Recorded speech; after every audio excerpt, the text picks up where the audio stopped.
Biz juda katta ish qilishimiz kerak.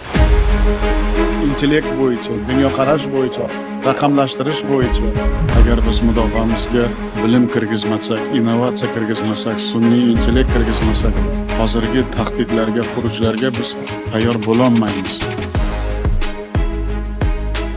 Omadmi bu? Agar omad desak, u 20 ta bola bilan musobaqalashadi.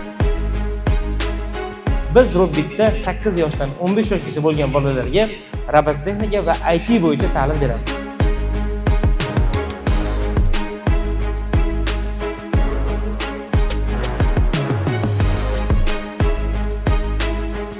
Ulug' ayon kunlarda qilgan niyatlarimiz hammasi Namangonda xalqiga o'zini ijobiy ta'sirini ko'rsatishiga men ishonaman. Iloyim bu boshlanishi bo'lsin, Namangonimizga, O'zbekistonimizga ko'z tegmasin.